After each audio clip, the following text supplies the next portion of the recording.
안녕하십니까, 서씨입니다. 이번 어플 사용하고 있는 배달업소 분들이 뿔이 났습니다.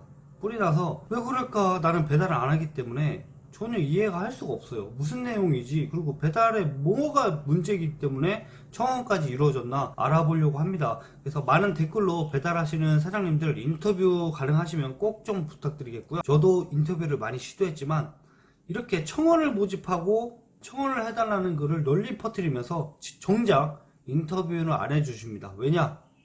그만큼 소심한 거예요. 정말 자기들이 생존에 걸리고 어려운 상황에 닥쳤는데 그 상황에서 숨으면은 이도저도 안 됩니다. 청원? 그냥 클릭하고 가입해서 청원만 누르면 다죠. 누군지 밝혀줄 수가 없으니 그건 쉽게 하겠죠. 근데 청원을 아무리 한들 뭐합니까? 자기 자신부터 밝히지 못하는데, 떳떳하지가 못하는데. 배달하시는 사장님들은 떳떳하게 뭐가 문제고 어플 때문에 뭐가 문제가 되는지 떳떳하게 말씀해 주시고 꼭 인터뷰 요청해 줘서 제 채널에도 알리십시오. 다른 채널 알려주셔도 되고 상관없습니다. 꼭 내가 정말 배달업으로 돈 좀 벌겠다, 그래서 어플이 뭐가 문제고 뭐가 좋은지 딱 잘라 말씀을 해주실 분을 저는 찾고 있는 겁니다. 그래서 인터뷰 요청하다가 실패했지만 근로는 당연히 받았어요. 한마디로 얼굴 출연 안 해도 목소리 출연 자체만 해도 싫은 거예요. 근데 저는 그게 좀 비겁하다고 보고 있는 거예요. 왜냐면 뭐 내가 간종이라 유튜브를 하고 있는 것일 수도 있는데, 그 다음 다른 사람은 그게 싫어서 안 할 수도 있는데, 근데 만약에 생계가 걸렸다면 그건 아니라고 좀 봅니다. 그래서 일단 청원 내용을 말씀드리는 게 아니라 청원을 또 해달라고 하는 것도 아닙니다.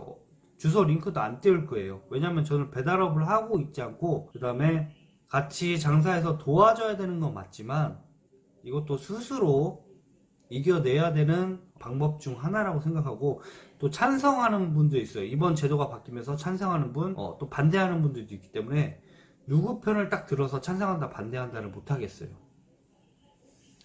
그래서 쪽지 온 내용을 읽어주면은 많이 공감이 갈 것 같아서 알려드릴게요. 이번 청원 내용에만 집중된 컨텐츠네요. 제가 말씀드린 게 청원 내용에 대해서 인터뷰를 따려고 했습니다. 그렇지만 그게 중요한 게 아니래요. 중요한 본질은 배달 어플의 횡포에 포커스가 맞춰져야 합니다. 그동안 횡포에 따를 수밖에 없었던 불만이 이번에 터져나온 거지요.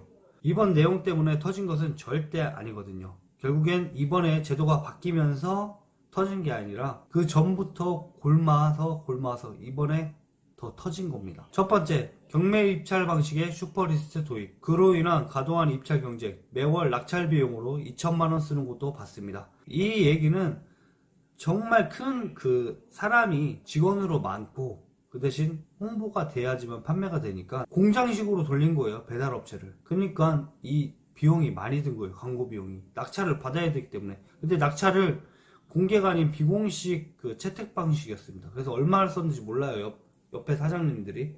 그렇다 보니까 이게 2천만원까지 올라간 겁니다. 장난 아니죠.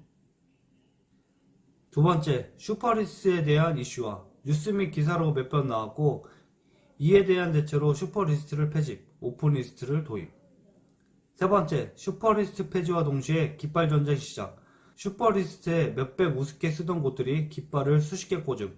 사용자도 불편. 예를 들면 100개의 업소만 보여야 할 카테고리에 수백 개가 보임. 네 번째, 배민에 지속적으로 뒤처져 있던 요교가 주요 프랜차이즈 본사와의 할인 이벤트로 점유율을 다시 높여감.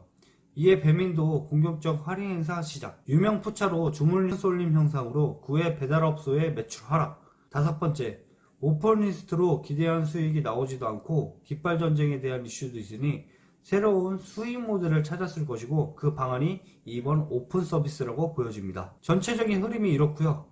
본질은 기존 배달업소의 광고비로 성장한 배달 어플이 자신들만의 성장을 위해 소비자들을 선택받기 위해 그동안 함께했던 배달업소의 쇠퇴를 묵인하고 있다는 거에 반발이 큰 것입니다. 이렇게 쪽지가 왔습니다. 이걸 인터뷰까지 해주셔서 좀 더 알리시면 더 좋았을 텐데, 제가 배달 쪽에 일을 안 하다 보니까 이게 도대체 무슨 사태인지를 전혀 이해할 수가 없습니다. 아직도 지금도 어려워요. 내용이 너무 어려워.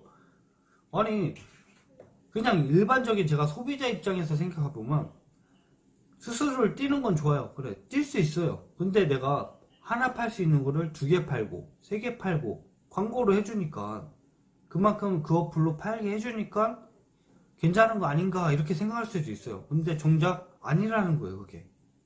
그러니까 내용이 어렵다는 거예요.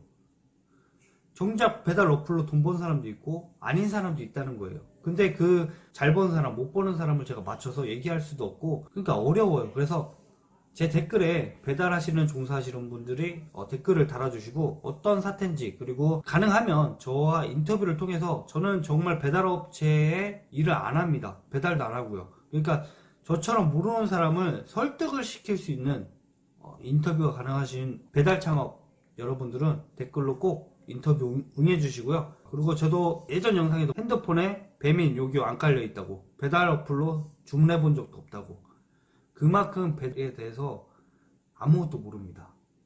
근데 소비자들도 몰라요, 이런 사태를.